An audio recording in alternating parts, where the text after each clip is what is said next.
Go ahead, Jerry. Regular meeting of Washington, Missouri City Council, Monday, October 17, 2022, 7:05 p.m. Bear? Here. Briggs? Here. Coulter? Here. Hydrich? Here. Holtmeyer? Here. Patke? Here. Reed?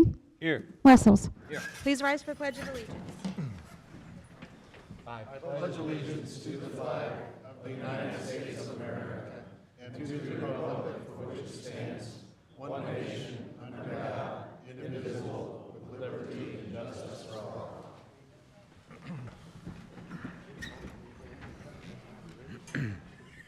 Will all the council members answer if they have or have not read the minutes of the council meeting dated October 3rd, 2022?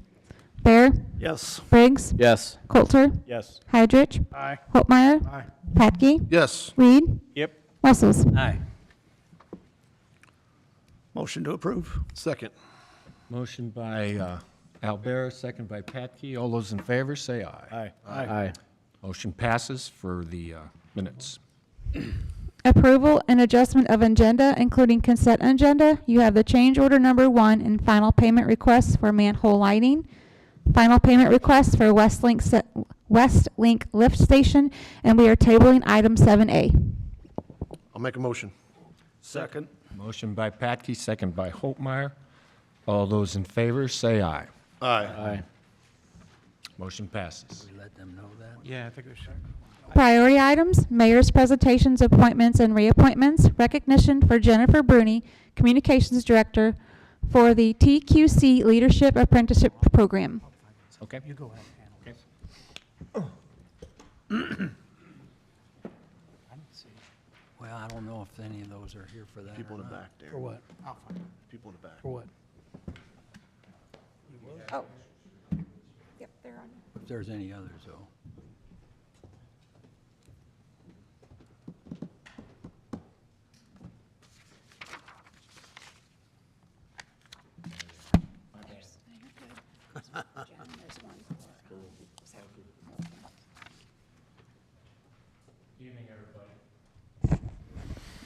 Usually we don't do this for our employees, and we do it for other declarations and such, but I think it's important that we as a city recognize our employees, all our employees, when they do things like complete public or professional education, get degrees, certifications, and stuff like that.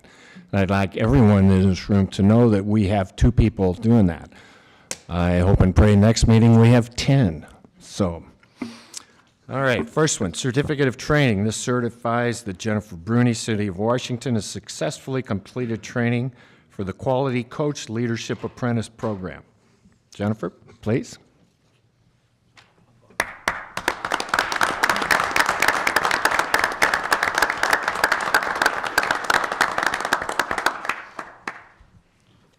Oh man, this is a lot of reading here, Sal. I'm not going to read the whole thing because it's an entire page long, but just Sal was certified by the Missouri Certified Economic Developer designation for the Missouri Economic Development Council. That's a tough test. He passed it, and so thank you, Sal, and please, other employees who are here or other supervisors, please get your increased professional education and encourage your employees to do so. Sal?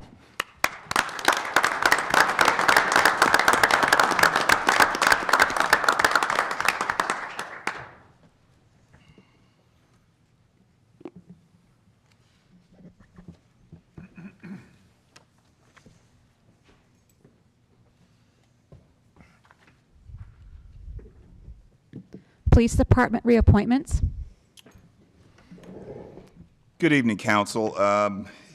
In your packet, there are 3 officers up for reappointment. Officer Crawford, Officer Garrett, and Officer Pfeiffer. They're all doing a great job, so I recommend them for reappointment.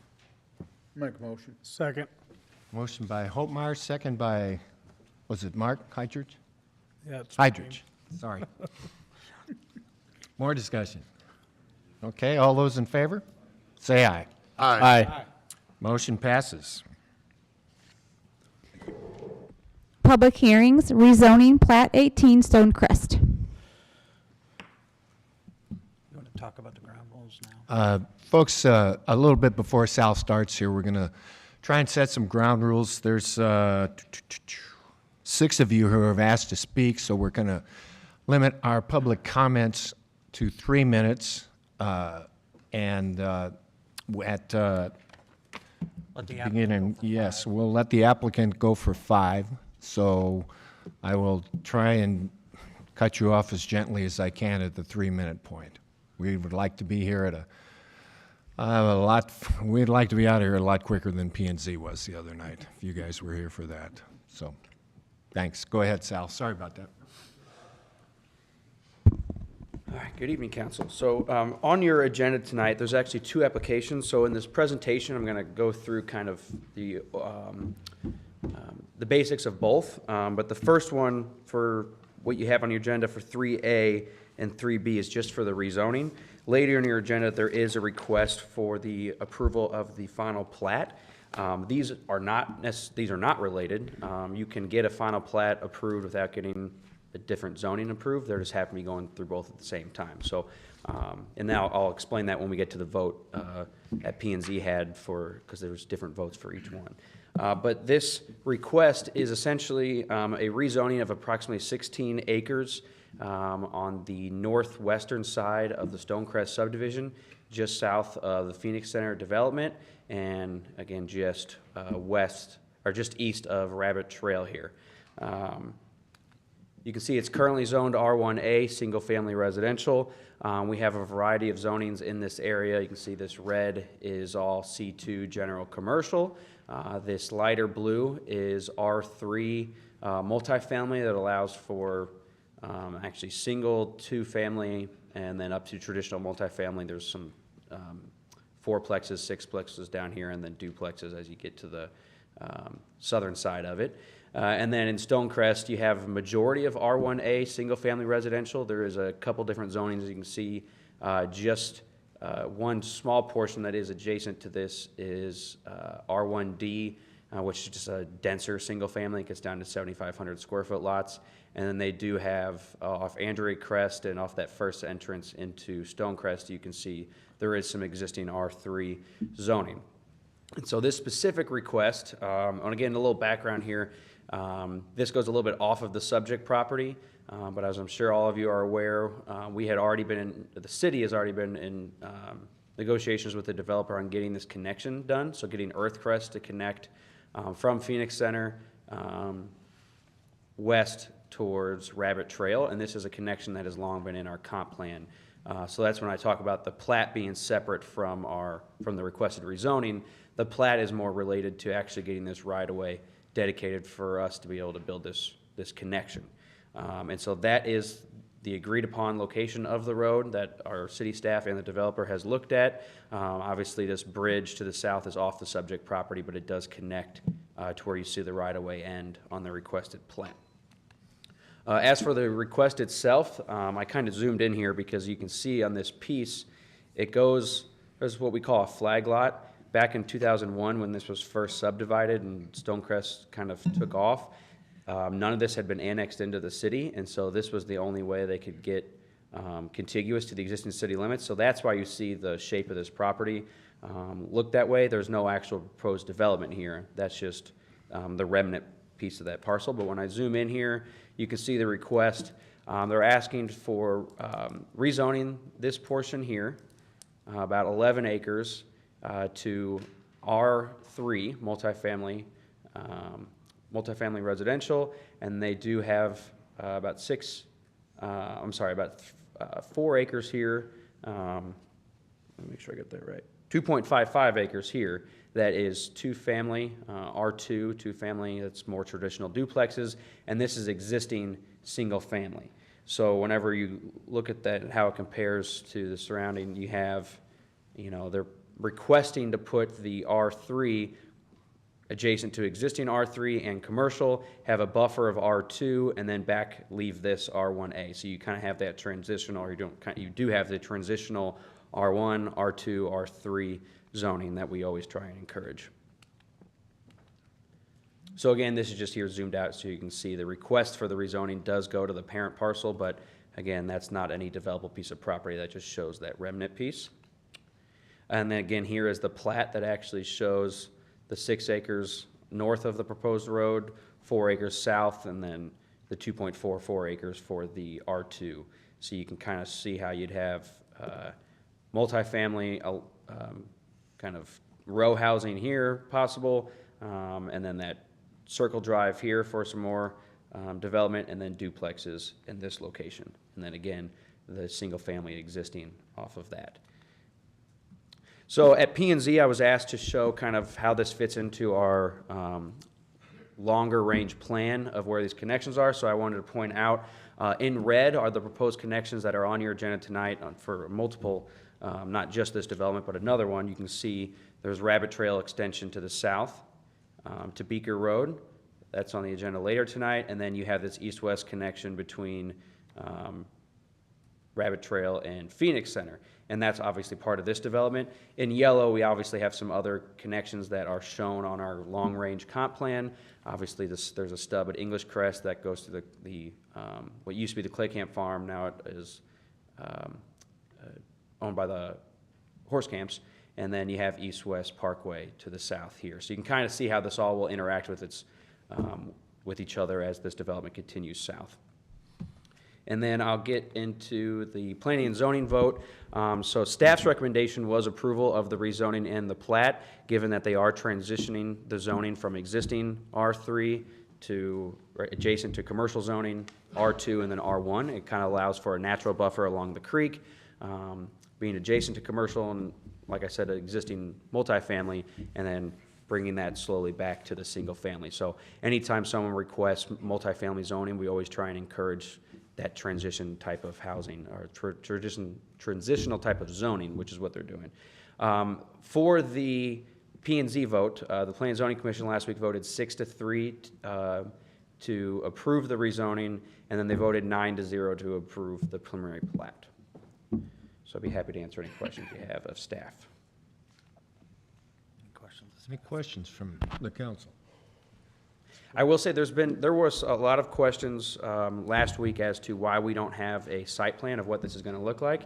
And just to clear that up, there are 2 options when you are requesting a rezoning. You can go to a planned district or an unplanned district. And all R2 and R3 are considered unplanned districts in the sense that we have existing code that they have to meet after the fact to make sure it meets all life safety and zoning requirements. They don't have to show that up front. That's something that they get the zoning approved, and then they work with staff in-house after the fact on the actual site plan and getting access. The planned district is where they'd actually submit the plans completely up front. Those are just 2 paths. In this request, they obviously wanted to go to the unplanned route, so, which is not uncommon. Planned developments are actually pretty rare. We've only done 2, I think, since 2017, so.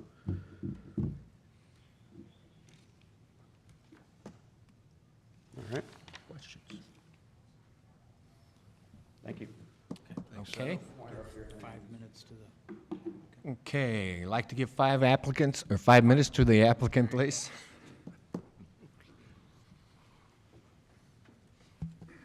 My name is, excuse me, my name is Kurt Understall. I'm the applicant and developing this property. For those that you don't know the history, and I think most of you guys have been here since 1999, we started this in 1999. The land that's all in red, that's now Phoenix Center, that was an active hog farm. All the land from the lake back was undeveloped. In fact, I guess in the down economy, the Weber family sold off a piece and put that assisted living center back there.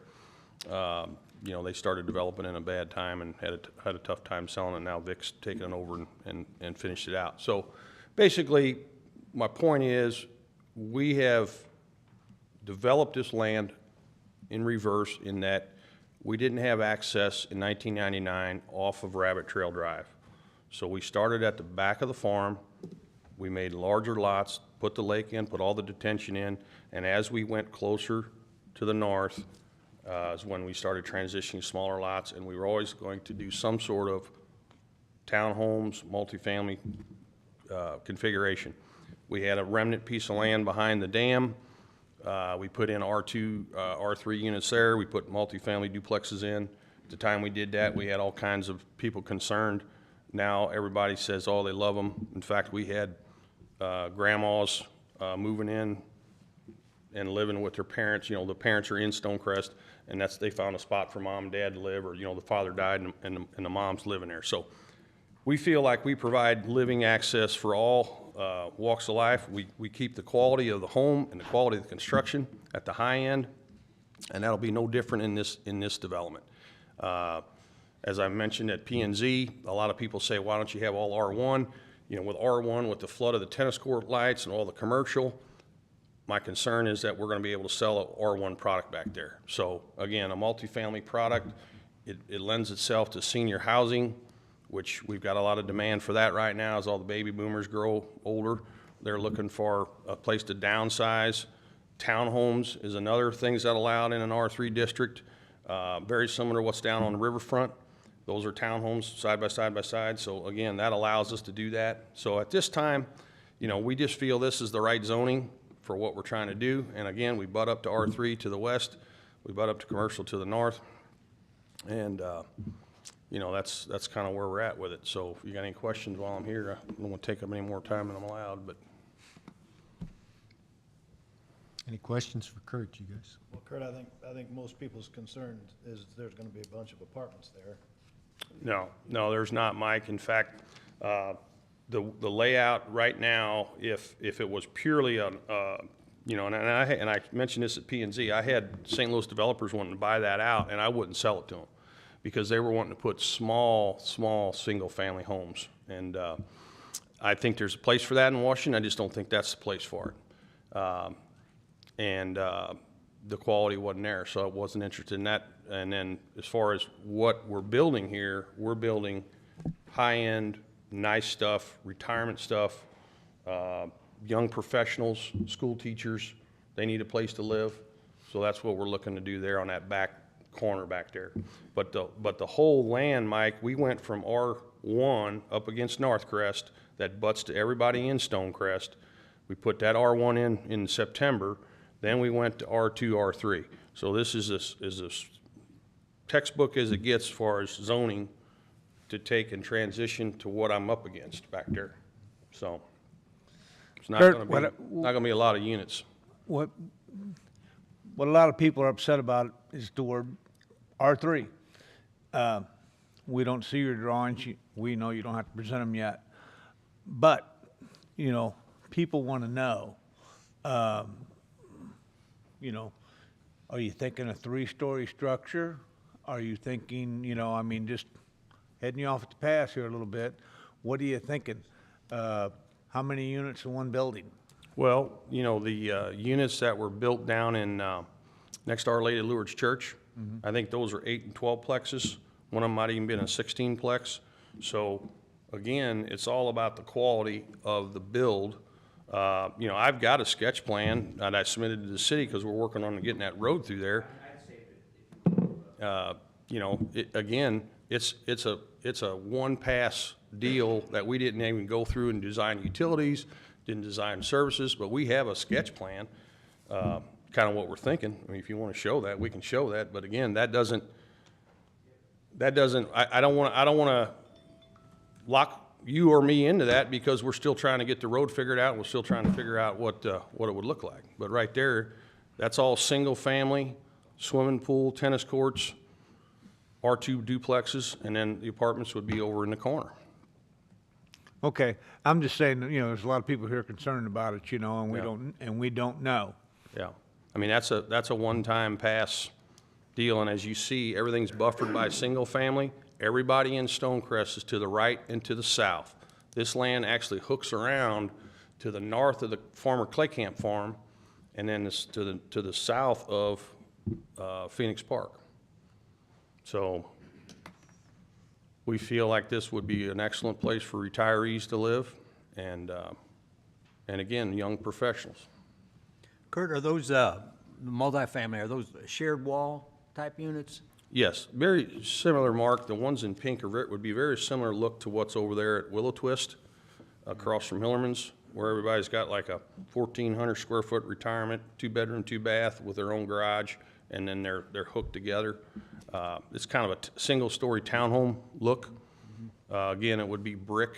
It wouldn't, I'm trying to think another one in town, the one up on 5th Street by the chiropractor there, but that's kind of on an angle. That's kind of, they're stepped. Again, one of the things I pointed out in the P&Z meeting, this land lays flat and it lays nice for senior housing back in here. So everything you see in blue and pink would be single story, and then as you go further down, the red would be more of a 2-story structure. Kurt, according to this drawing, I don't know if it's quite the scale or what, but the rabbit trail houses are there. I mean, you're looking at a pretty good buffer of trees there. Do you know Yeah, how actually, far that there's is? a distance on there, 248 feet to the closest structure.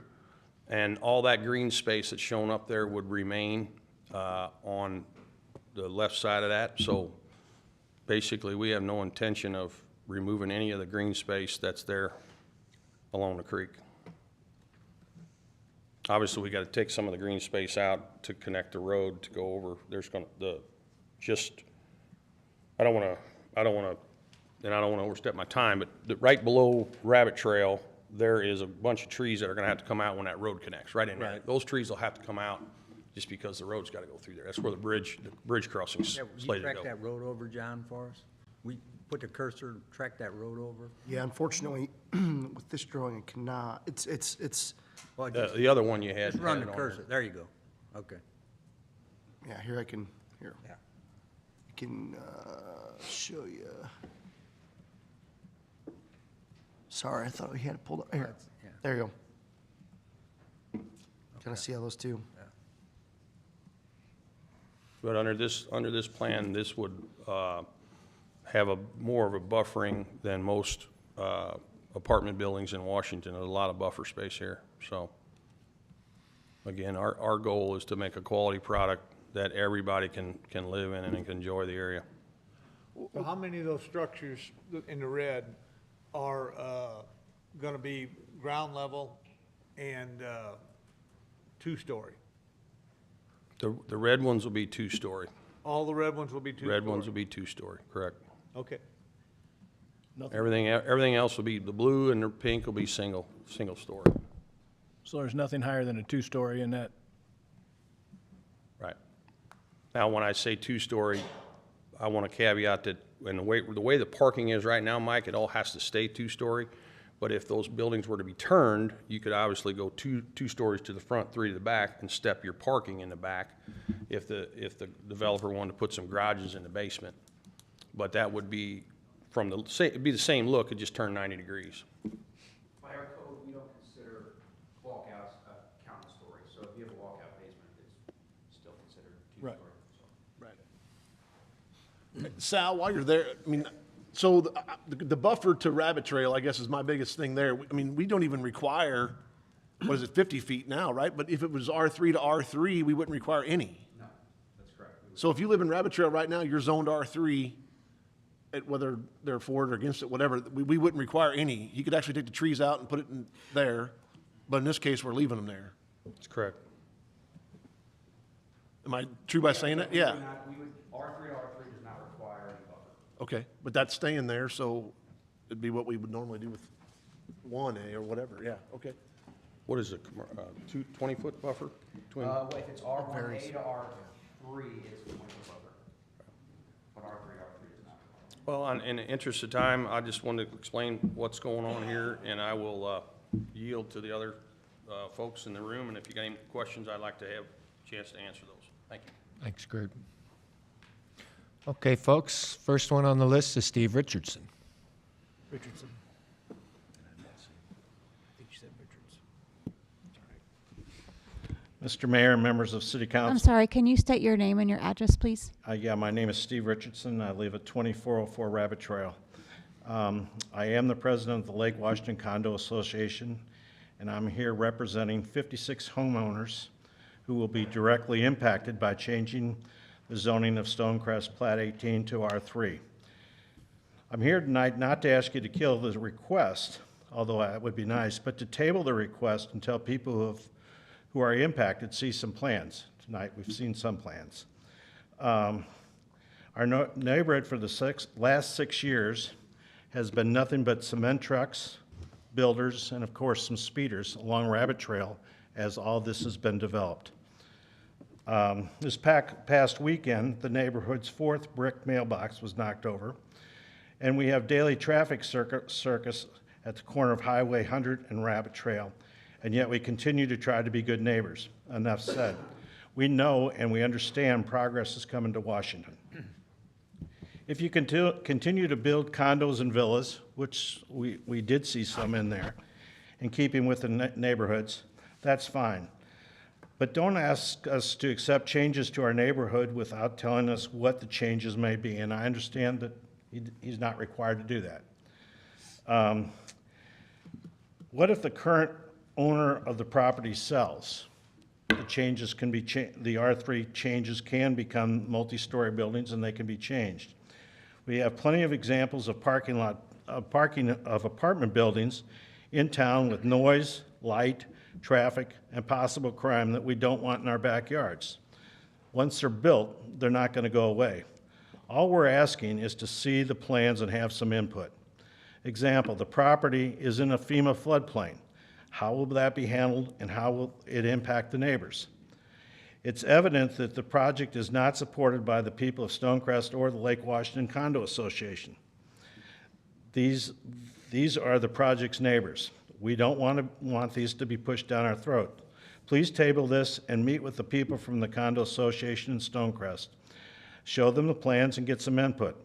Let me also point out that this is not about the developer, who has done plenty of good things in this community. This is about the development itself. It is about what happens if the property is sold and a new developer has different views. We are asking not to have our neighborhood disrupted anymore. We're asking the council not to progress with blind faith. Don't put the surrounding neighborhoods in a position to have no recourse in a plan should the property be sold or to another developer. Thank you. Any questions? Thank you, Steve. Todd Hendricks, please.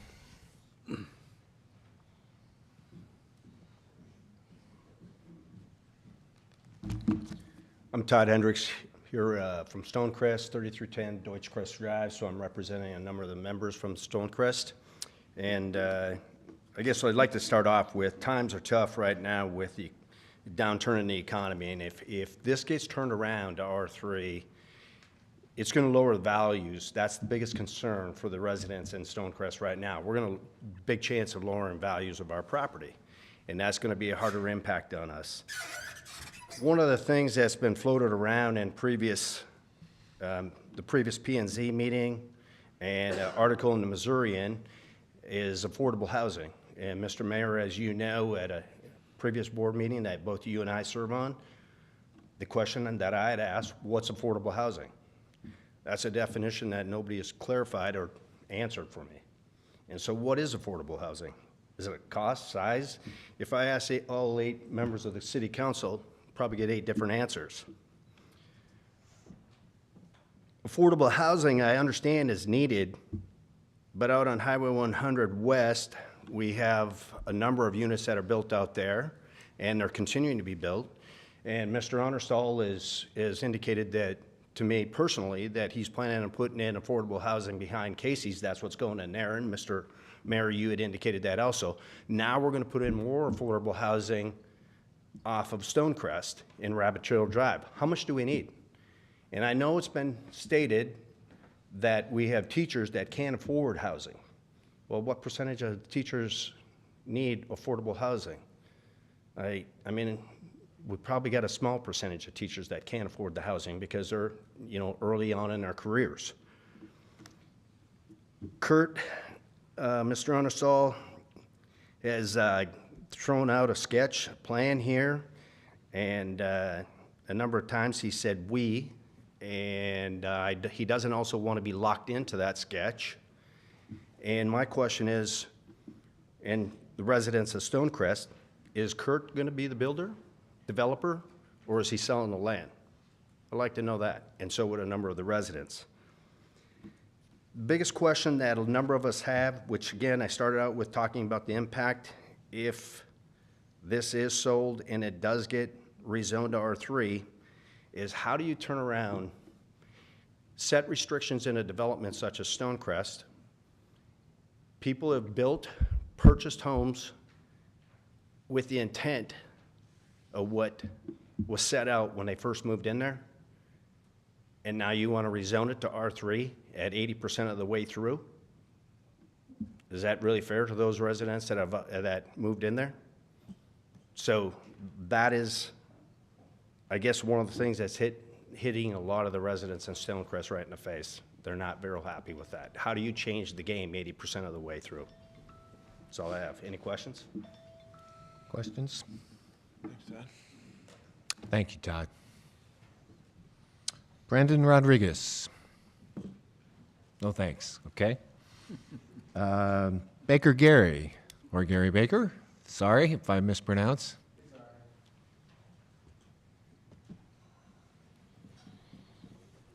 So I'm Gary Baker, 2520 Rabbit Trail, and I back up directly to this development.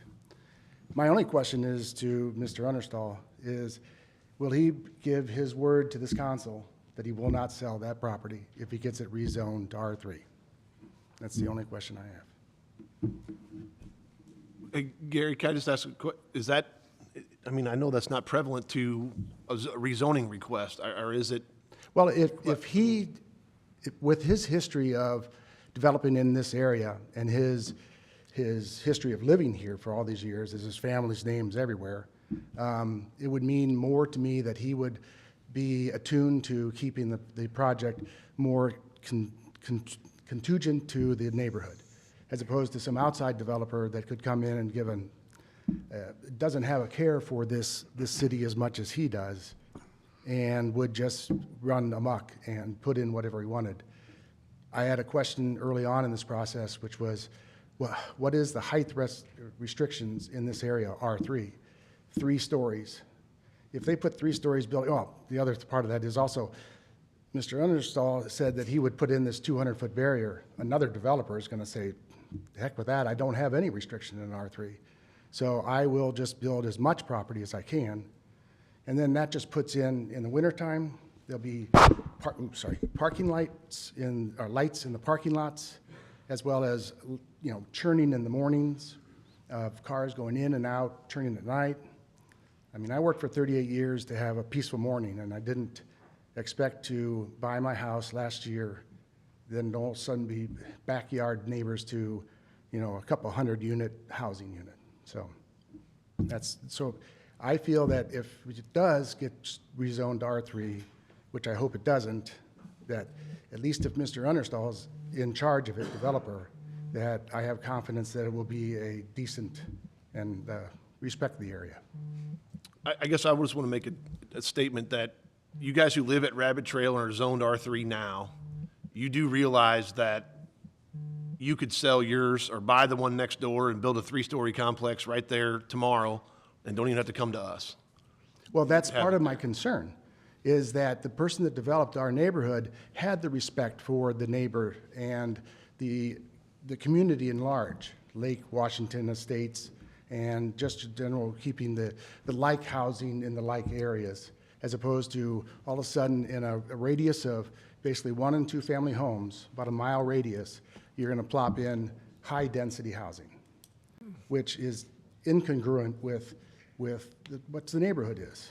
So back to your point, you're not against R3, you just would like to see Mr. Understall do it or have plans that it does look good and fits with the neighborhood. Exactly. Thank you. Thanks. Thank you, Gary.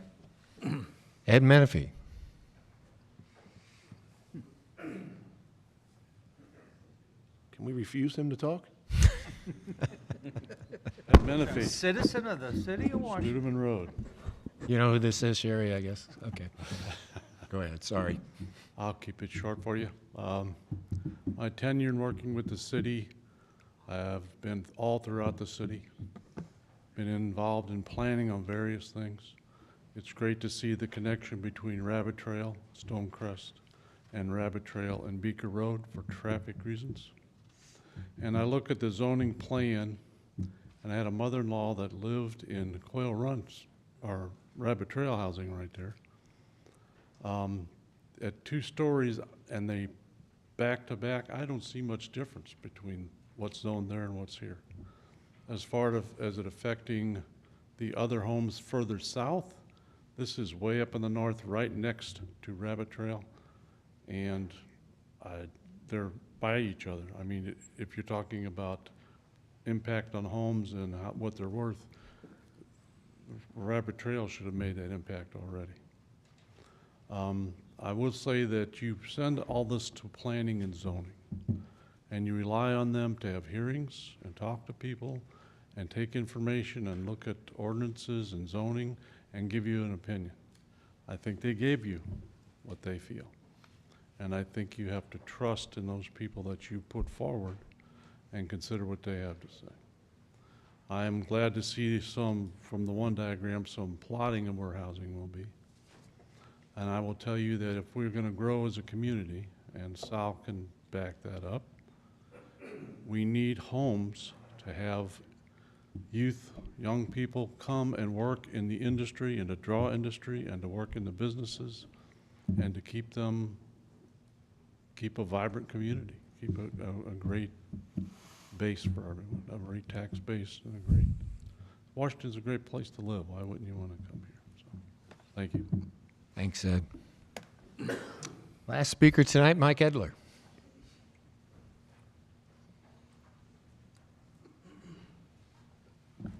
Good evening, gentlemen. Mike Edler, 5 Rebecca Court. I'm just going to get the white elephant out into the room. At the P&Z meeting last week, Michelle Understall came to the podium and read rather quickly, and people in the audience and on planning and zoning were not clear what she was talking about. So I'm referring to,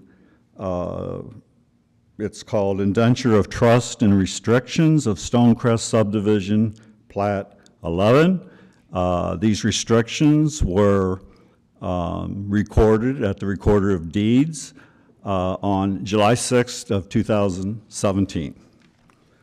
So, well, let me just read it, because it was rapidly, and I mean, she brought it up. So, page 10, X, all owners of lots in subdivision hereby understand that undeveloped lands adjacent to such subdivision may be developed for residential use, and do hereby agree not to object or interfere with such future development or rezoning of undeveloped land owned or controlled, or of future owned or controlled by the developer, so long as said future development complies with applicable city regulations and laws.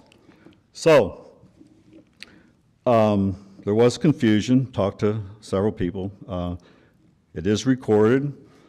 And last week, the word apartments came up a lot, actually. If you go back and listen to the meeting, that word was used a lot. In fact, Kurt said at the meeting that his intention is to get the R3 and to sell it. So, if that happens, and God forbid, I mean, my best friend just 4 years ago just fell over dead, very shockingly. So bad things happen to good people. I think Kurt is a good person. But the new person has R3. They can run amok. And I just don't think that's the way to go.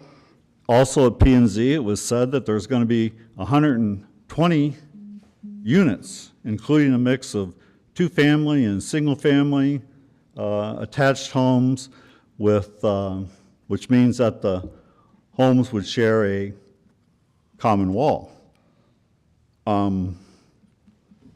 So it would seem to me to be fair that since people that bought lots in Stonecrest had deed restrictions why would it not be appropriate for this R3 zoning, which is, you know, it's a big deal? Why not have those restrictions up front, just like when you bought a lot in Stonecrest? It's out there.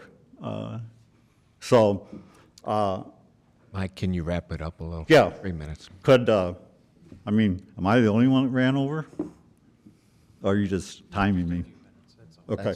Well, one other thing I want to say about connecting the subdivisions. So first of all, to wrap up, I mean, I've heard so many things that he's going to do. He's going to sell it. It's going to look like this or like that. Last week it was talk about apartments. Tonight, not so much. And the last thing I'll say, and probably the only people here that can answer this is Mark Piontek and Darren Lamb. And I think it was in the 90s under Mayor Hillerman when we talked about an outer road. I don't remember what happened to that. Maybe these guys do. But essentially, what you're doing is you're putting in, you can call it a thoroughfare, you can call it an outer road, you can call it cutting through subdivisions. So you can enter at Stonecrest, and you can go all the way to High Street, eventually, when this is, and go through two lights, rather than using the highway and go through 14 lights.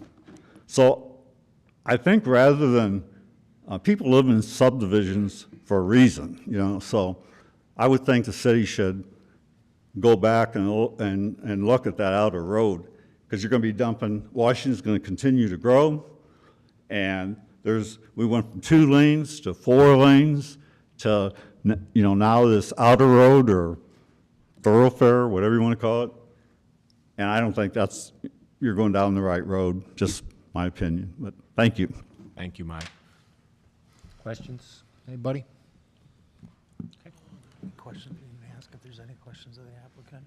Any questions or answers from the applicant? Kurt, you want to respond? I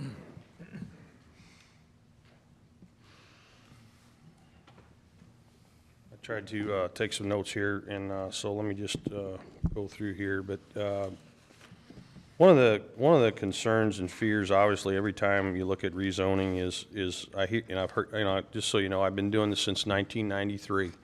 Next year, I will be, I think, the oldest developer in Washington as far as years of doing it. And every time, we always have a fear of change. The minute we have a fear of change, we start thinking of what's the worst thing can happen. Okay, I didn't run and I didn't sell when the next door neighbor decided to put a shopping center next to my subdivision. I had no say in it. It was done. It was built. And I think it worked out because obviously it makes it a great place for the people in Stonecrest to get their groceries and get their supplies. So, and again, every time something changes, people have a fear of loss of property value. In 2005, we put 199 lots on the ground. We put all of Phase 3 in Stonecrest, and we put Fairfield across the street on South Point Road. The sky was the limit in 2005. Everybody was developing just like we are now. And boom, 2008 shows up, and nothing sold for 4 years. We could not sell a lot in Stonecrest for 4 years. And I had the best subdivision, and still have the best subdivision in town. So again, we try to meet the price point and a target point as we went.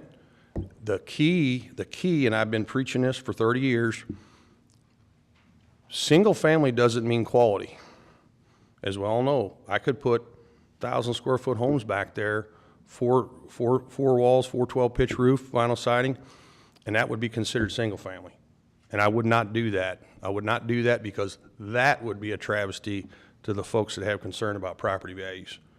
The quality of construction that's going to go on here is going to be of the similar quality that's going on right now in Stonecrest. As far as questioning my business plan, right now I am working with a developer who is looking at purchasing this property. But again, he will purchase it with requirements to meet the requirements of the subdivision. I'm not gonna just give him a carte blanche deal. So when Mike's concerned about, hey, Kurt gets run over by the beer truck, obviously those will all be documented prior to me signing over the property if I sell it, okay? As I mentioned last week, I had a guy approach me about building a assisted living home that's very similar to what is built down there on 9th Street. He tried to get me to sell him ground 3 years ago, and I turned him down. Well, when I seen his product of what he did down there, I think, well, you know what? Assisted living center, a daycare, the residents in Stonecrest are getting older. Maybe that makes sense for some of the residents to have that. Again, that would butt right to the commercial, right to the north. So there's a lot of things that can be done. And again, for me to sit here and tell you this is the exact plan, that's why I shared you that sketch, trying to make that work with the road. And I mentioned last week, if a developer was truly out to rip and skip, as some of these folks are concerned that I'm gonna do, which I'm not, I wouldn't put that much road network in there. I put that road network in there to show you how it's all gonna flow, that the folks aren't gonna have to pull out onto the main road that's gonna connect, and it'll be a good living space for everybody. The other question I think came up, somebody said something about restrictions. I think I covered that. You know, we would restrict the property. And again, I just want to point out too that this was a 151 acre development, and it was purchased in 1999, long before all this other stuff was there. And we're just now getting to the back of the property, and we're trying to do transitional zoning and try to make a good living environment for everybody. Kurt, one question. If you do sell it to another developer or something like that, I mean, we're talking about rental units, yes? Well, the developer, apartments are rentals, and you know, we talk about affordable housing. Oh, I was glad you brought that up, Dwayne. It was a question about affordable housing. You know, not everybody can afford a $800,000 home, okay? Not everybody can afford a $350,000 home. And with the cost of materials, the price point in Stonecrest, you know, we went from 4s, then we jumped up to 6s and 7s around the lake, 8s. Hell, who knows? Some of them probably could be $1 million homes in there. And then we put the villas in. Those villas are selling, I think there was 2 something. Now they're selling for 3 something. All the single family homes, a lot of these folks that are here built it along the woods in the back there. Nice homes, butts of the woods. I think they're 4s and 5s. But one thing is, as we all know, property values go up, go down. One thing about Stonecrest is it's held its value. Good point. I mentioned his name last week. Last week. You know, Alan Whitworth built those apartments down there, and they're as good today as the day he built them. And they're rentals, and they're right across from Our Lady of Lourdes Church. So if apartments are bad, or if townhomes are bad, then if it doesn't work here, where will it work in town? That's my point. This is an ideal spot for it, and you got to give everybody a place to live. And that's all I'm trying to do as a developer, just provide that place to live. Other questions? Thank you. Thanks, Kurt. Any comments? Anything else, guys? Yes, one thing, I've talked to a lot of the folks that are here. They gave me a call, and I want to thank them, because every one of them was very civil and pleasant and everything else. I was kind of expecting, you know, maybe not so nice, but they were, every one of them.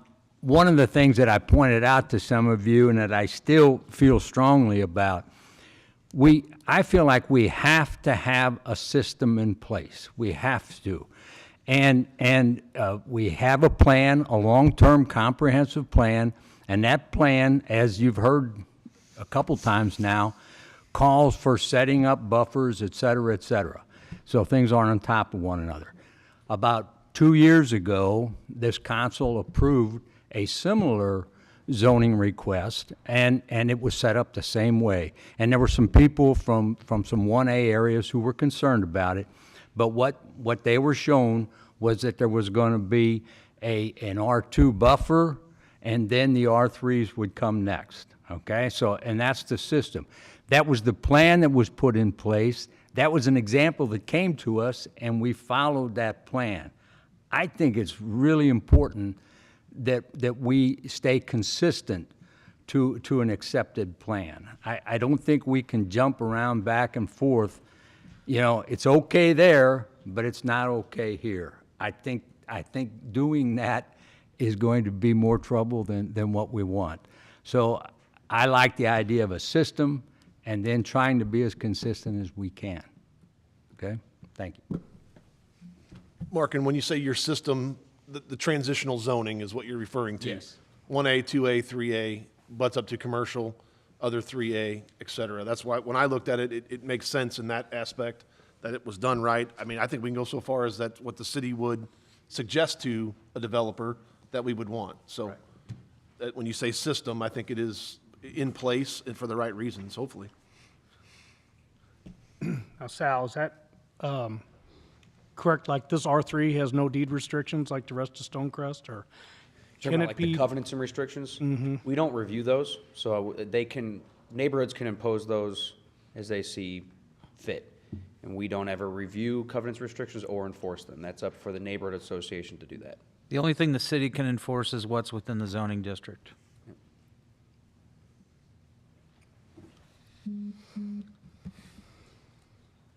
One other comment I would make, just for, as a follow-up to Mike's comment about the East-West Parkway, which I assume you're talking about with the outer road. That is shown, that is still within probably the last two comprehensive plans that I mean, that's been on the book since '84, followed up. We still have it. As a matter of fact, Sal showed it earlier tonight when we looked at the connection, the connectivity. That yellow line that he saw on that one is, you're going to pull it back No, up? it's in the presentation. Oh, I'm sorry.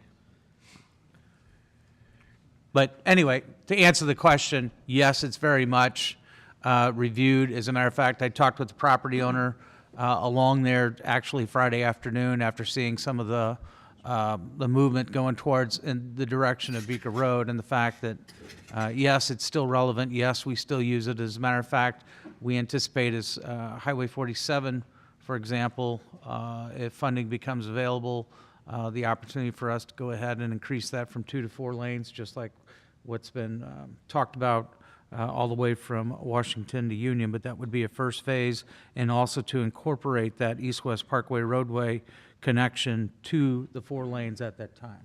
So very much part of our planning process. Guys, this red lines that you see there, those are important. That's what we're addressing tonight. But we need to look at those yellow lines too and keep our focus on that, because that's where our kids are going to be driving. That's where our grandkids are going to be driving. And as much as audience participation, if you will, citizens input, that all happens at the comprehensive plan. We're going through that right now. So if you have concerns like this, where do those lines get drawn? What kind of restrictions do you want in transitional zoning? That's where we talk about that stuff right now. So I know just outside the door here, there's this little QR code, and for those of us who don't know what the heck that is usually, just take a picture of it with your phone and click on that link. And that'll take you at least to give some input, and there'll be more meetings. So I ask you all, please, to participate in that. Other comments? Okay. Entertain a motion to accept the Entertain a letter. motion to, Accept the letter into the minutes. yep, accept our 18 rezoning into the minutes. So moved. Second. Okay, motion by Patke, second by Holtmeyer. All those in favor, say aye. Aye. Aye. Opposed? Motion passed. An ordinance rezoning 11.99 acres from R1A Single Family Residential to R3 Multifamily Residential and 2.55 acres from R1A Single Family to R2 Family Residential in the city of Washington, Franklin County, Missouri. Patke. Introduced by Patke. This is, John, can you pull up the map just so that it's very clear as to what the ordinance, there you go. So this is basically what the hearing you just held The area, in this ordinance would, everything that you see in that orange color, or I don't know which one I call that color, rust, whatever. Orange is good. Blue, and the blue and the orange areas on the map.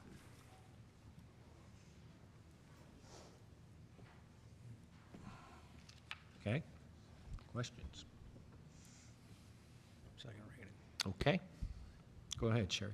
An ordinance rezoning 11.99 acres from R1A Single Family Residential to R3 Multifamily Residential and 2.55 acres from R1A Single Family to R2 Two Family Residential in the City of Washington, Franklin County, Missouri. Wessels? Aye. Hydrich? Nay. Briggs? No. Bear? Yes. Reed? No. Coulter? Can I say something before I vote? Or not? Or is it a yes or no? Yes. Absolutely, Mike. Yes or no? If I knew for sure that Kurt Understall was going to develop this property, it would be a yes. But since I'm not sure of that, it's going to be a no. Holtmeyer? Yes. Patke? Yes.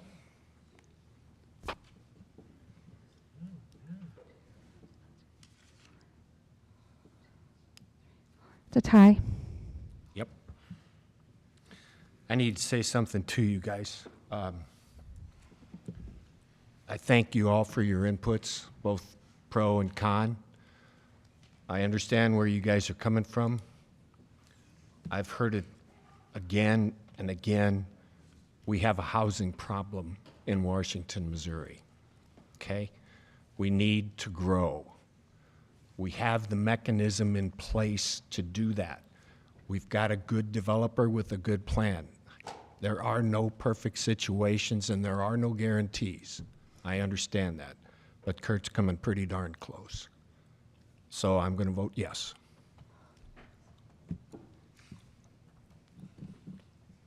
Special use permit, 309 High Street.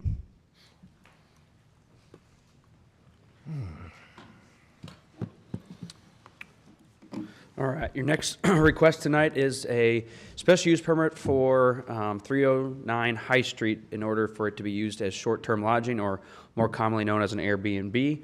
You can see here it's just south of 3rd and High on the west side of the street.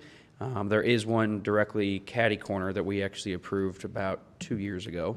And then here on the zoning, it is R2 overlay, which does allow for single and two family. It's right on the border. You can kind of see everything west of there is out of the overlay district into single family, but it does allow single and two family in this location. They do have access to an alley in the back, so there's ample off-street parking. And again, since these are typically residential, fairly residential in nature, and we haven't had any issues with the ones we've approved in the past, staff recommends approval. And Planning and Zoning did vote unanimously to approve this last week as well. You said alley, egress to the alley, but is there off-street parking too, Sal? Yes. Is that required? Yes, there is. Yes, yeah. Okay. There I is. see on there in the map. A little drive that goes up, Jeff, up in there. Okay. And unlike the one before this was not contested, so, at P&Z, Oh, okay. nobody.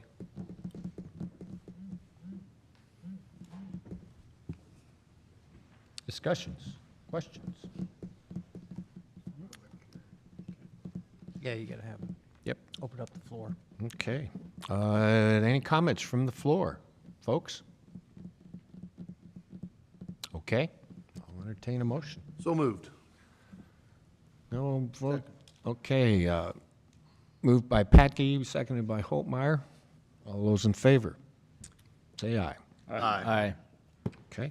Rezoning accepted into the minutes. Sorry. An ordinance granting a special use permit to utilize 309 High Street as a vacation rental in the City of Washington, Franklin County, Missouri. Holtmeyer. Introduced by Holtmeyer. You're sleeping. Second. Second need an by, introduction. yeah, just the introduction. Okay. Any more discussion on this one, guys? Okay, go ahead, Sherry. An ordinance granting a special use permit to utilize 309 High Street as a vacation rental in the City of Washington, Franklin County, Missouri. Wessels? Aye. Hydrich. Aye. Briggs. Yes. Bear. Yes. Reed. Yes. Coulter. Yes. Holtmeyer. Aye. Patke. Yes. Okay, the ordinance is granted. Special use permit 527 Elm Street.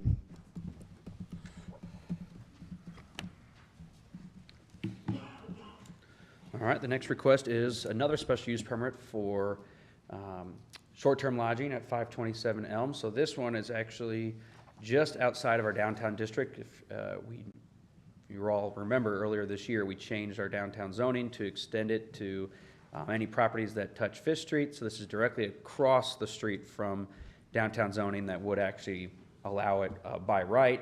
But because they are outside the district, they do need to get a special use permit. You can actually see here these yellow dots where there's existing short-term lodging. So obviously the closer we get to downtown, there's more of these in the vicinity. But again, this one is also zoned R2 overlay, which allows for single family and two family. And this one does actually have some off-street parking. It's hard to tell in this aerial. It does not have alley access, but they do have a driveway. Is it? So last week at P&Z, they did also unanimously vote to approve this as well.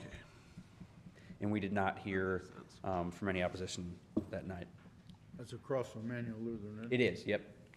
There's actually a single-family house across the street, but yeah, Manuel's kind of wrapping around that building there.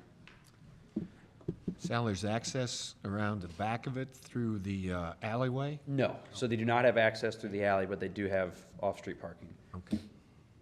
We don't require off-street parking, it's just always a bonus. But all those existing homes, 2 parking spaces on the street is all we require anyway. Any idea how many we're up to now? Well, we were at 35 when we hired Granicus, so this would be 37. 35 active. I think we've approved more than that throughout the years, but some of them have just gone offline. And we have We're getting taxes on 35. Yes, we're getting There you taxes on go. 35. So we have our first meeting with that new company Wednesday, so to get that online. Okay. Other questions? Accept a motion to accept it into the minutes. Make a motion. Motion by Holtmeyer, Second. second by Wessels. All those in favor, say aye. Aye. Okay. An ordinance granting a special use permit to utilize 527 Elm Street as a vacation rental in the city of Washington, Franklin County, Missouri. Patke. Introduced by Patke. It's not in Ward 3.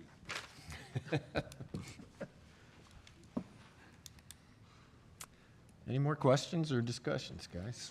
Okay, go ahead, Sherry.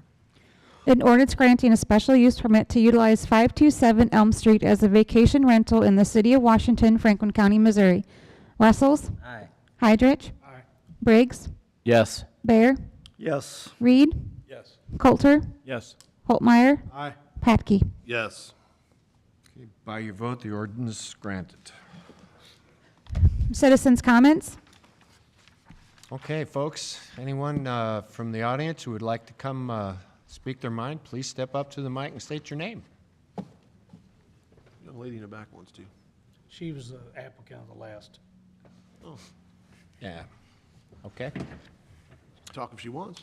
Yeah? Right, I think that's. You can talk if you want. Yeah? Say whatever you want to say.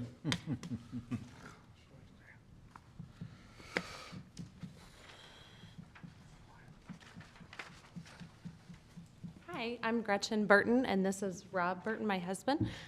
We're the owners of the house, and so we're just really excited to start in this venture. We live currently in the downtown townhomes, and so we purchased this property as a way to share our community with other residents. We actually love traveling. We were just in South Carolina and stayed at a short-term rental to enjoy the community, and we love doing that and sharing those things with our kids. This is a really cool old house, and it has so many cool original things that we're excited to fix up and share with the community, and outsiders. Good deal. Rob, you were hesitant to come up. We already passed it, so we can't take it Oh, back. I know. I don't know how this works. I'm better dressed this time. No, I appreciate doing that, and I think seeing the faces to do that goes a long way for me anyway, that know what you're trying to do, and not just someone trying to run a slum in a basement, that's all, so. Yeah, no, yeah, we live in the community and we're just, excited to share it, so. Right. Rob just got back from deployment, you guys in the Army, I guess. Been there. Thanks for serving. Thank you. Thank you very Thank much. you. Thank you. Thank you. John, do you have anything? John? Okay. Yeah. I didn't hear you. Sorry.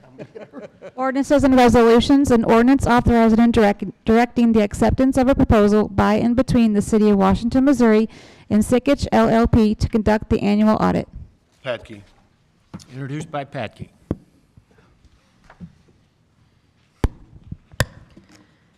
Good evening, Council. In your packet, you have the ordinance for the annual auditing services and the preparation of the annual comprehensive financial report. And Darren actually presented this to you back in September at the City Council workshop meeting, and this is just the official ordinance to approve the actual contract and everything. Yeah, the proposal, actually. This is actually a 5-year agreement. In the past, we've done a 5-year contract, but we had to come back every year and approve it each year. So we put special wording in it this year, so now we don't have to do that. So that's kind of a good thing. So that's the only thing that's really different. We only received one proposal, too. Yeah, we did. I contacted over 20 audit firms and actually sent paperwork to 10 and got several responses back. And ironically enough, they are having staffing issues, and so they didn't want to submit a proposal. So it's everywhere that they're having trouble finding people to work, so. Mary, I know the Finance Committee, they were Yeah. real pleased with last year's job by Sikich, and Yes. they were also very pleased with the rates that they're talking about for the next 5 years, so. Yes. They unanimously said go with that one, so. Yes. Mary, didn't we used to have Helschers that they used to audit? They don't no longer? Hochschild Blooming Company Yeah. was bought out by Sikich. Okay. They acquired them, so they combined. Basically doing our audit, so I'm good with that. Yep. It's a different name. Yep, Good, so, good job. yep. Other comments, questions, guys? Okay. An ordinance authorizing and directing the acceptance of a proposal by and between the City of Washington, Missouri and Sikich LLP to conduct the annual audit. Wessels? Aye. Hydrich? Aye. Briggs? Yes. Bear? Yes. Reed? Yes. Coulter? Yes. Holtmeyer? Aye. Patke? Yes. By your vote, Sikich is the new auditor. An ordinance authorizing and directing the City of Washington, Missouri to accept the contract with Landscape Structures for the purchase of a playground at Riverfront Park. Holtmeyer. Introduced by Holtmeyer.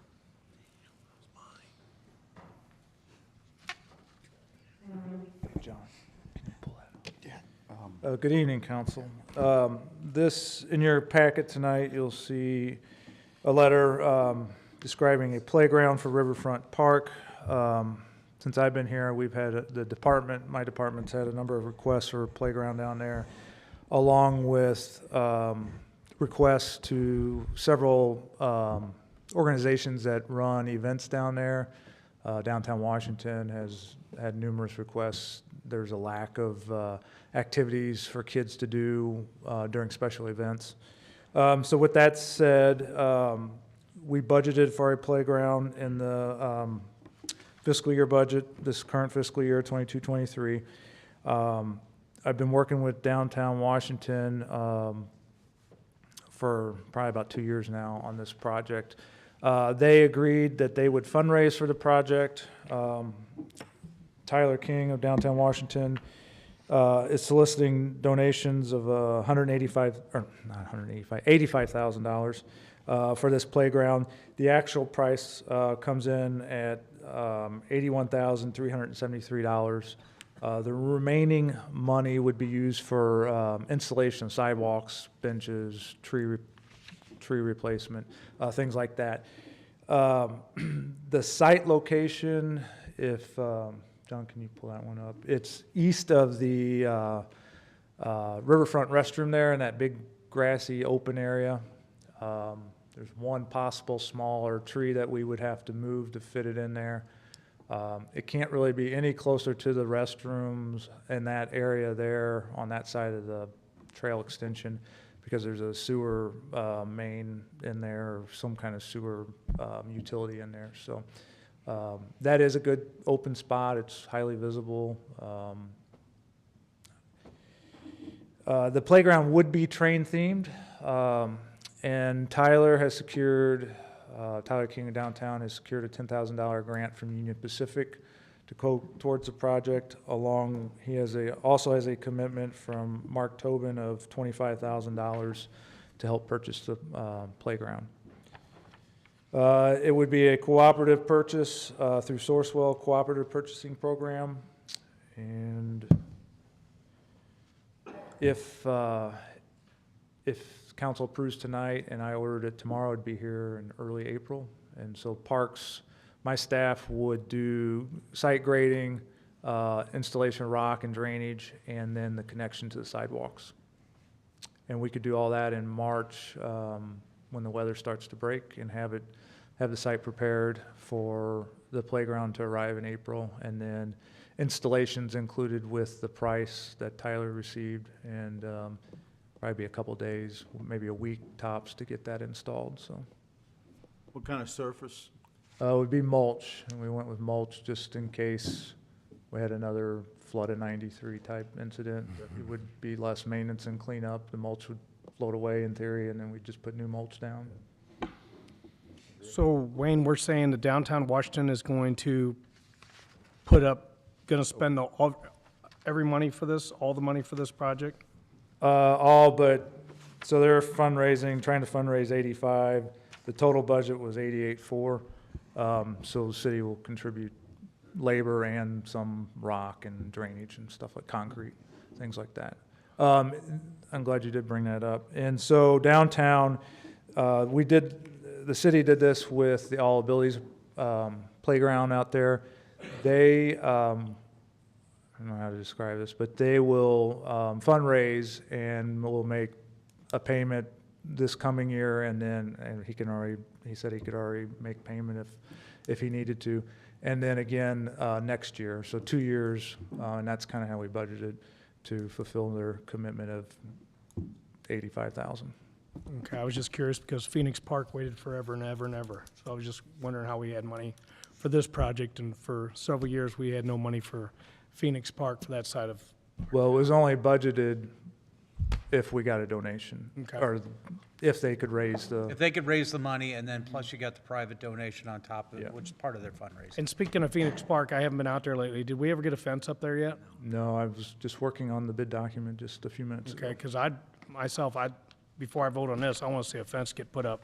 I want to see one project gets finished before we start something else.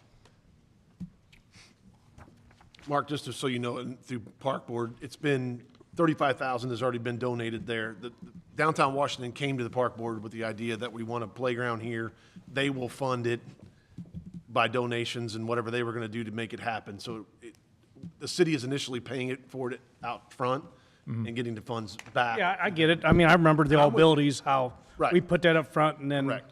donations we got Right. kicked back. So they're expecting from the civic organizations and et cetera for the next year or so is what they're looking for. But yeah, we talked about it at Park Board meeting for the fence. It's been, Yeah, it'll be done this fall. It just, we all hear it. Everything gets downtown, everything gets put downtown. Other part of our communities, it gets on hold, so I was just asking. Coming. So if we can get that fence up as soon as possible, thank you. Other questions for Wayne, you guys? Okay. An ordinance authorizing and directing the City of Washington, Missouri to accept the contract with Landscape Structures for the purchase of a playground at Riverfront Park. Wessels? Aye. Hydrach? Aye. Briggs? Yes. Bear? Yes. Reed? Yes. Coulter? Yes. Holtmeyer? Aye. Patke? yes. By your vote, the ordinance passes. Thank you.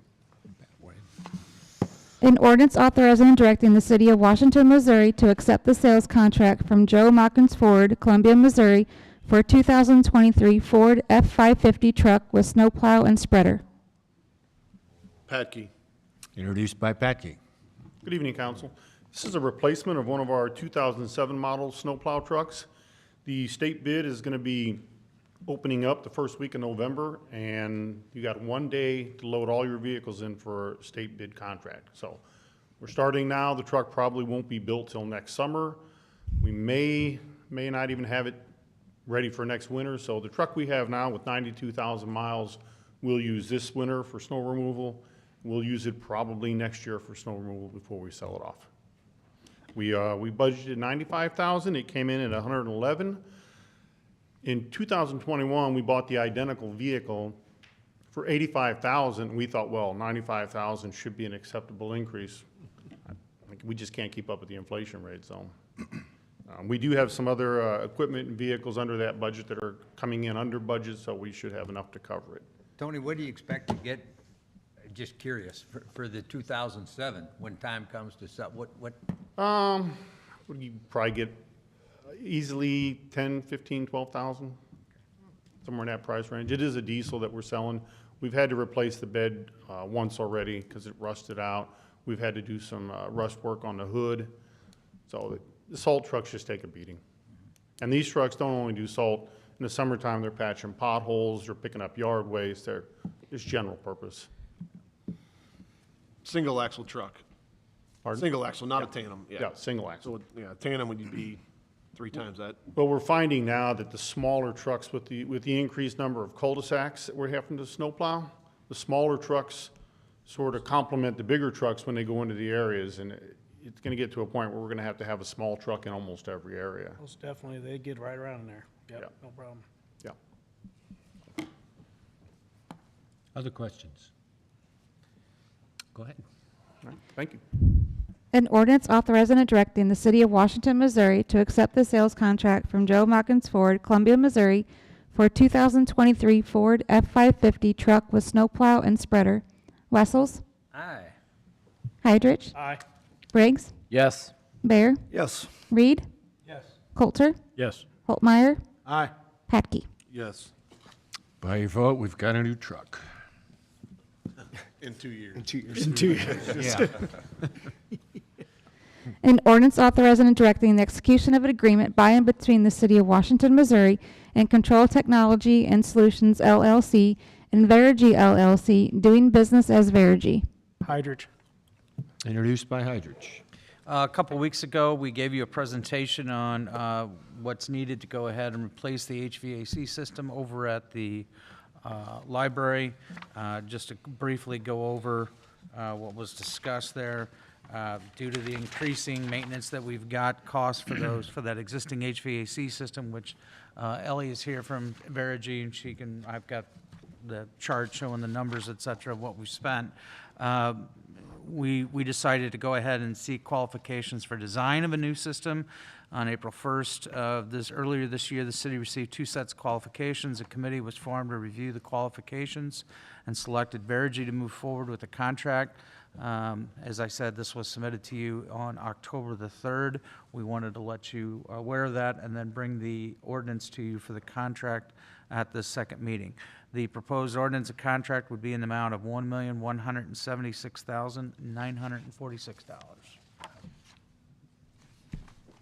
Does that include the roof hatch? Yes. It does. Yes. Sorry. Right. And Ellie is here from Verigy if you have any questions. Comments, questions? She sat through a lot. We at least ought to ask her something. Go chew it. Okay. An ordinance authorizing and directing the execution of agreement by and between the city of Washington, Missouri and Control Technology and Solutions LLC and Verigy LLC, doing business as Verigy. Wessels?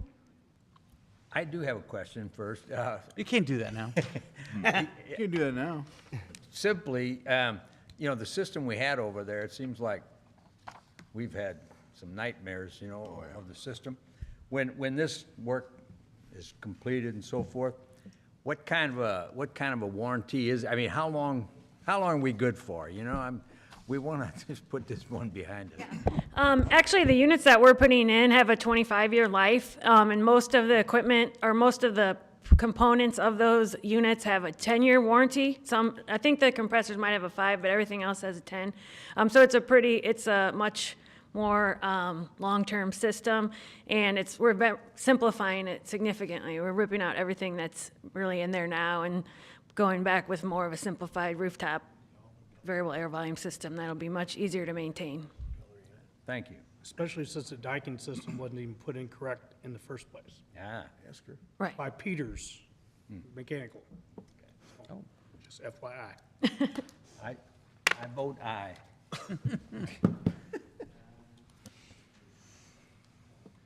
Heidrich, Aye. Briggs, Yes. Bear, Yes. Reed, Yes. Coulter, Yes. Holtmeyer. Aye. Petke. Yes. By your vote, the ordinance passes. Thanks, Ellie. An ordinance authorizing and directing the execution of a Show Me Zero program agreement by and between the City of Washington, Missouri and Missouri Highways and Transportation Commission. Patke. Introduced by Patke. So, council, if you recall back at the August 22nd meeting, you approved for me to move forward with seeking out this grant. So now I'm requesting that we go ahead and pass the ordinance. It's for our mapping software for accident reconstruction and crime scene mapping. Questions? Comments, guys? How long is it going to take to implement? Immediately. So as soon as the equipment gets here, we'll be ready to roll. This is that grant that Sergeant Grissom put together? Yes, he's been working on it for a while. Actually, since former Chief Menifee was here, he's started that project, so. And we expect it to have just a very minimal cost to us. Yeah, $1,700 and Right. some change, yep. Gosh. I think the total cost is $43,000. 41,762. There you go. Yep. Other questions or comments? Okay. An ordinance authorizing and directing the execution of a Show Me Zero program agreement by and between the City of Washington, Missouri and Missouri Highways and Transportation Commission. Wessels? Aye. Heidrich? Aye. Briggs? Yes. Bear? Yes. Reed? Coulter? Yes. Holtmeyer. Aye. Patke. Yes. By your vote, the ordinance passes. An ordinance approving the final plat of the right-of-way dedication of Rabbit Trail, including permanent utility easements and storm drainage easements. Patke. Introduced by Patke. So the next two ordinances, so G and H actually are related. So like we spoke about earlier, the connection from Rabbit Trail down to Beaker. So the portion that we have a development agreement on to build, this is an ordinance approving the final plat for just that right-of-way. So actually, John, if you want to go to the other one that's not a PowerPoint on the Excel, or I'm sorry, on the Adobe. Adobe, where am I at here? Oh, right here. Sorry, Sal. These. It was in the packet. You need a better secretary, Sal. You've got it on the back of your packet. Yeah. It's on the back of the ordinance within your But packet. I just wanted to show the distinction between the two, that the final plat that you're voting on right now is There just it is. for this right-of-way, not the roads that are coming off of it. Later on, actually, the last thing on the agenda, or the second last thing, is the preliminary plat for the cul-de-sacs to come off of it. But in order to get this portion moving now, we're asking to do the final plat for this. And since the city is building that portion, we don't need any escrow from the developer. And then the next item on the agenda is the actual contract agreement with Northern Star to build that road. So just to clarify, it's yellow. Yeah, the yellow portion. Sorry, I could have made it a lot easier. Questions? Comments? You have a good secretary, Sal. Good job. Okay, Sherry, go ahead. An ordinance approving the final plat of the right-of-way dedication of Rabbit Trail Drive, including permanent utility easements, storm drainage easements. Wessels? Aye. Heidrich. Briggs. Yes. Bear. Yes. Reed. Yes. Coulter. Aye. Holtmeyer. Aye. Patke. Yes. By your vote, the ordinance is approved. An ordinance authorizing and directing the execution of a contract agreement by and between the City of Washington, Missouri and Northern Star Homes for the 2022 Rabbit Trail project and amend the 2022-2023 budget. Patke. Introduced by Patke. Okay, good evening, council. As Sal mentioned, this is the construction component of this project. The city did go out to bid approximately 3 weeks ago. We did get 4 bids. KG Understall Construction, Lamke Trenching and Excavating, Northern Star Homes, SA Equipment and Builders. We had engineers estimate of $600,000. It's important to note that that is split between transportation sales tax and the stormwater fund, not split evenly though. 150,000 of it is out of the stormwater fund for the creek crossing that is at the northern part of this project or at the existing dead end. So we were able to split that up to try to reduce essentially the inflationary hit to transportation right now. It did come in $663,000. That is 63,000 over our estimates. Unfortunately, it's very difficult to estimate right now in any kind of construction market. This does have 2 different phases. I believe that could have potentially increased the bid a little bit. Phase 1 gets that pipe in the next 3 weeks. The reason why that pipe is so important is the development to the west of the one that's already platted now. Actually, the road's in right now. They wanted to install a water line at a different location. It does not make sense for future development, so this pipe has to go in so then the water line can go in the embankment material so where it makes sense for the future. So that's why we kind of split it up into phases. I do think we are paying a little bit for that to get that done, but it is the right thing to do. It does have less water line for us to maintain in the future as well. So we're asking you to proceed with a contract with Northern Star Homes, $663,000, and they will begin immediately in order to hit those deadlines. Has North Star did any work in the city? That's interesting. Northern Star Homes has not had any contracted work through the city. Northern Star Homes basically builds all the homes that you see in the city. They build the roads, put in the infrastructure, they dedicate that then to the city for maintenance. So inadvertently, secondary, they do work that we accept, actually the majority of work that we've accepted over the past 3 or 4 years. We do have contract provisions when we go out to bid that you are required to self-perform 50% of the work unless staff gives you, you got to do 50% of the work unless staff gives you the ability not to. I did give that in writing, just knowing that they're doing the work adjacent to it and then knowing who their subcontractors were. Okay. Other questions? Okay. An orders authorizing and directing the execution of a contract agreement by and between the City of Washington, Missouri and Northern Star Homes for the 2022 Rabbit Trail project and amend 2022-2023 budget. Wessels? Aye. Heidrich? Aye. Briggs? Yes. Bear? Yes. Reed? Yes. Coulter? Yes. Holtmeyer? Aye. Patke? Yes.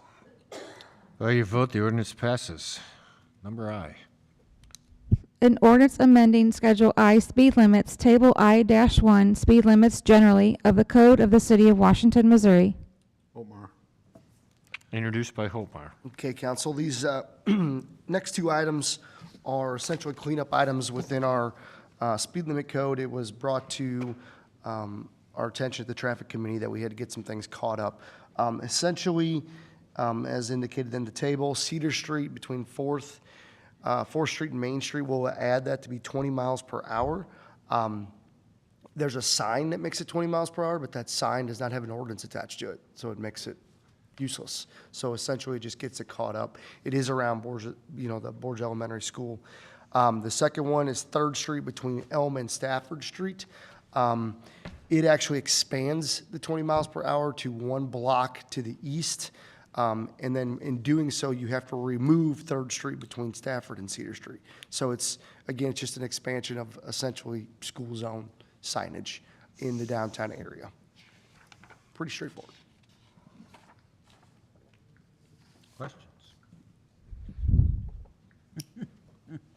Okay. An ordinance amending Schedule I speed limits, Table I-A speed limits generally of the Code of the City of Washington, Missouri. Wessels? Aye. Heydrich? Aye. Briggs? Yes. Bear? Yes. Reed? Yes. Coulter? Yes. Holtmeyer? Patke? Yes. By your vote, the ordinance passes. Jay. An ordinance amending Schedule I speed limits, Table I-B speed limits in safety or school zones of the Code of the City of Washington, Missouri. Bear. Introduced by Bear. Okay, the old South Point School is where this is located at, South Bend Drive.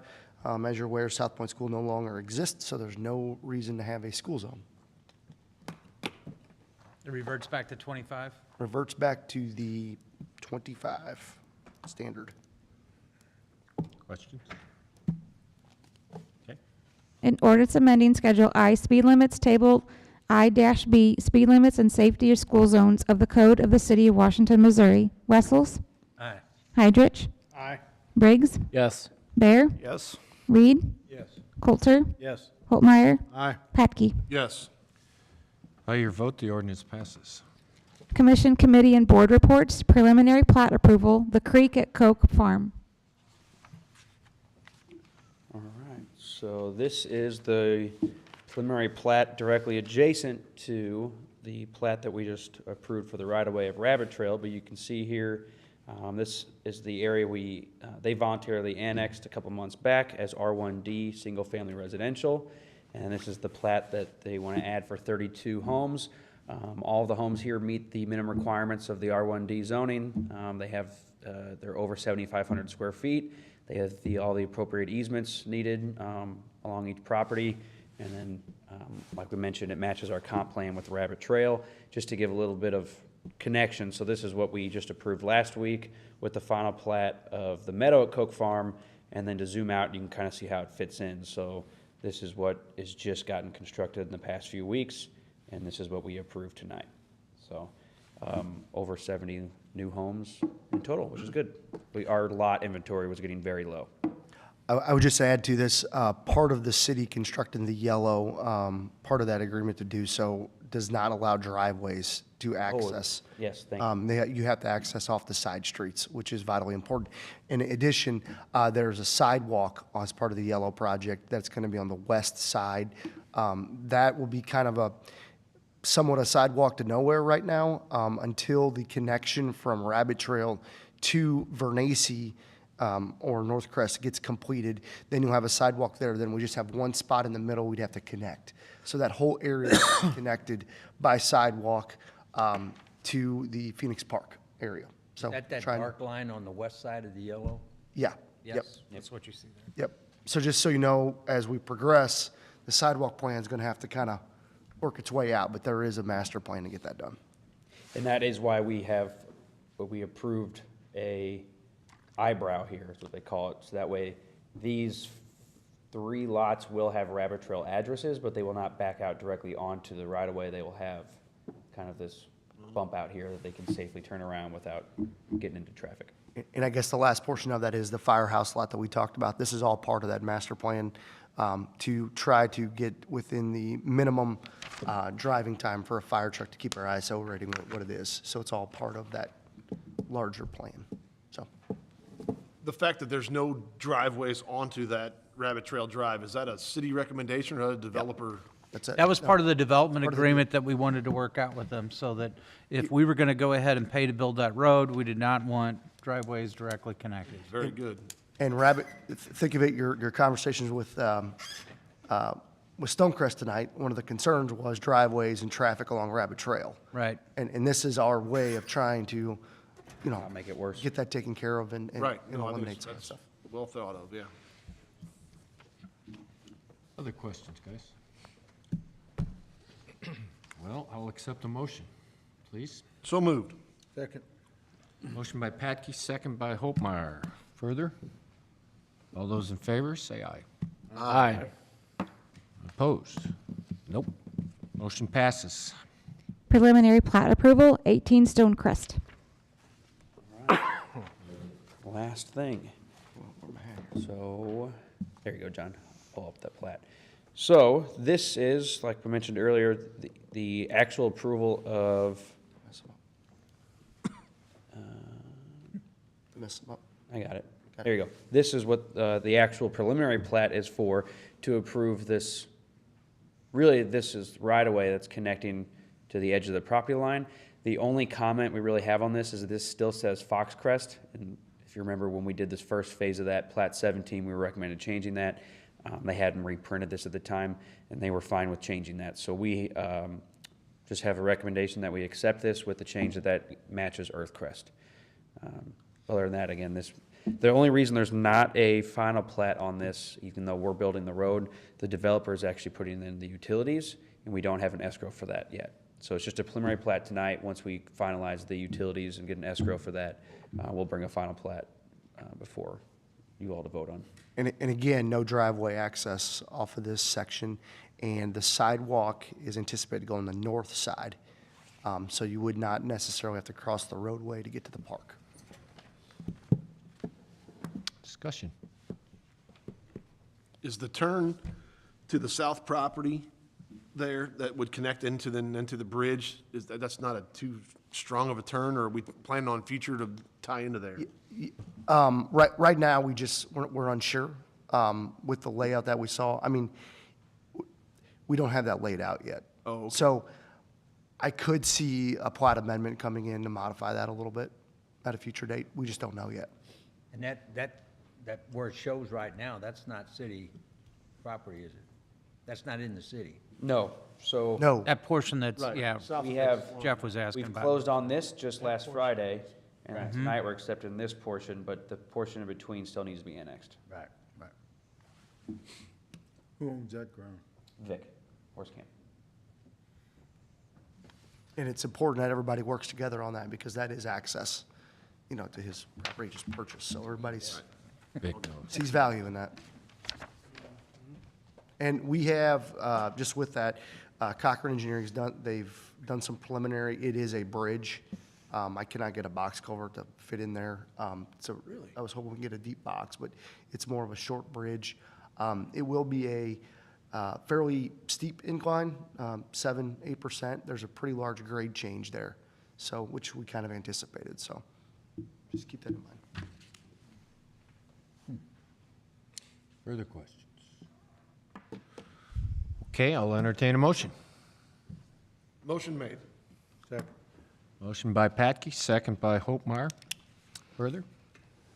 All those in favor, say aye. Aye.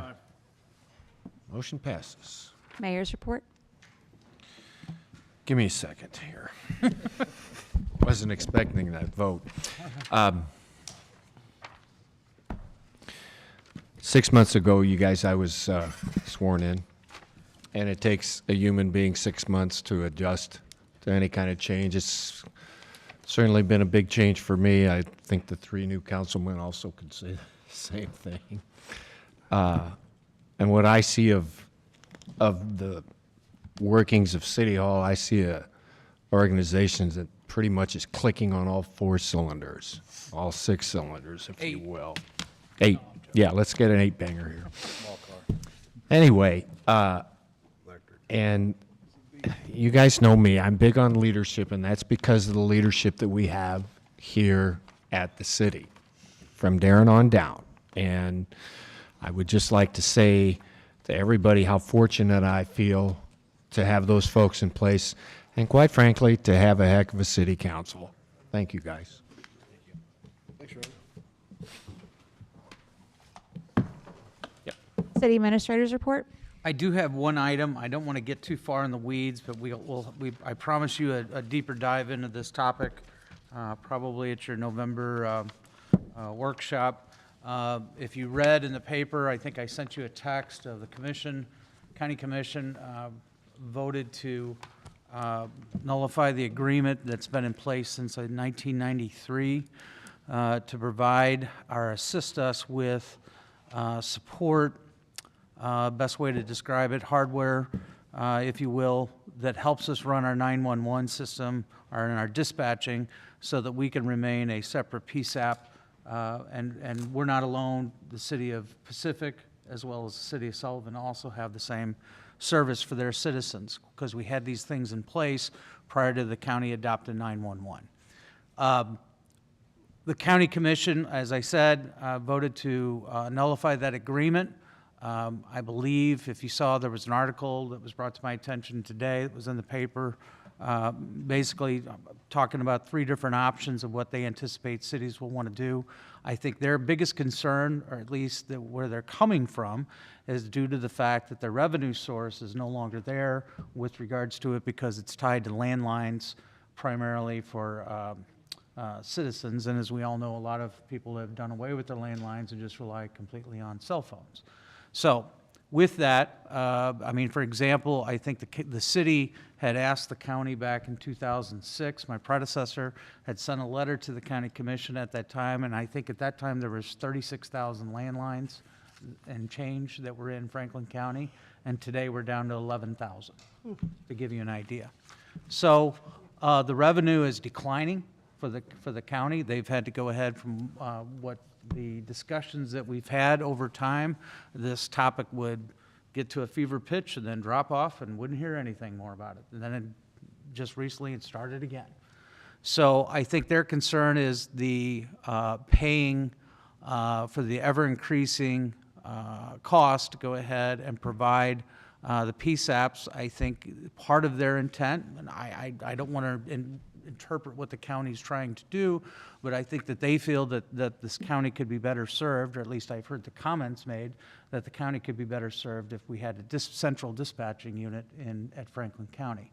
The concern that we have with that is the level of service that we would have. And a couple of things that you need to keep in mind. Our folks, the fire department, police department, et cetera, rely upon dispatching. The level of service, they tell me over and over again, they've told Doug over and over again, that that's not the level of service that's acceptable of what they've experienced or what they've seen that the county can provide.